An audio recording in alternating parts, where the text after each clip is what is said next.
Assalamualaikum warahmatullahi wabarakatuh. Selamat pagi semuanya.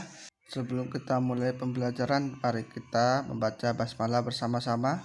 Bismillahirrahmanirrahim.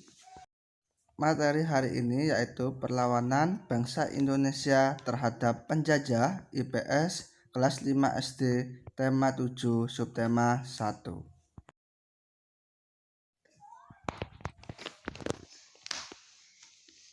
Pada mulanya, kedatangan bangsa asing disambut baik oleh rakyat Indonesia.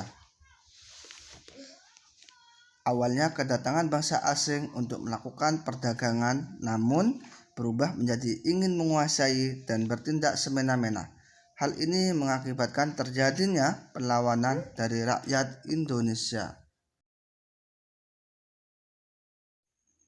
Beberapa perlawanan rakyat Indonesia, diantaranya Perjuangan Rakyat Maluku, kedua Perjuangan Rakyat Sumatera, ketiga Perjuangan Rakyat Jawa, keempat Perjuangan Rakyat Bali, kelima Perjuangan Rakyat Kalimantan Selatan. Mari kita simak perjuangan bangsa Indonesia. Perjuangan yang pertama yaitu Perjuangan Rakyat Maluku, ada dua kali, yaitu tahun 1533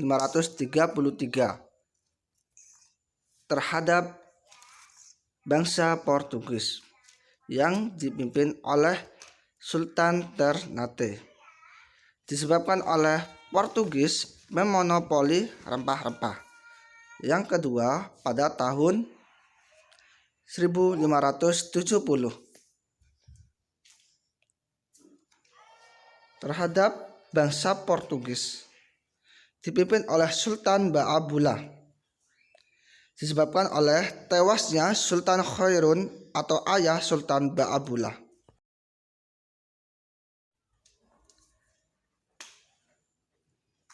Tahun 1575 Portugis menyerah dan meninggalkan Maluku.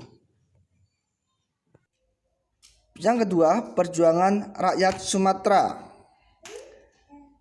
terjadi di daerah Aceh terhadap bangsa Belanda, dipimpin oleh Teuku Cik Ditiro, Panglima Polim, Teuku Umar, dan Cut Nyak-din. Perlawanan ini dengan cara menggunakan taktik perang gerilya, yaitu memasuki hutan agar tidak mudah ditangkap. Yang kedua, perlawanan di daerah Sumatera Utara terhadap bangsa Belanda, dipimpin oleh Sisingamangaraja IX, disebabkan oleh Belanda ingin menguasai Tapanuli. Perjuangan ketiga, rakyat Sumatera Barat terhadap bangsa Belanda, dipimpin oleh Tuanku Imam Bonjol, disebabkan oleh politik adu domba Belanda terhadap kaum adat dan kaum Padri. Yang keempat, Perjuangan Rakyat Jawa terjadi di daerah Pulau Jawa, perlawanan terhadap bangsa Belanda yang dipimpin oleh Pangeran Diponegoro. Perang ini disebabkan oleh Belanda memasang patok jalan di atas tanah makam leluhur Pangeran Diponegoro tanpa seizin Pangeran Diponegoro, sehingga menyebabkan kemarahan. Taktik Belanda berpura-pura mengajak Pangeran Diponegoro berunding, sehingga Pangeran Diponegoro ditangkap dan diasingkan ke Manado pada tahun 1830. Sangat kejam sekali dan licik.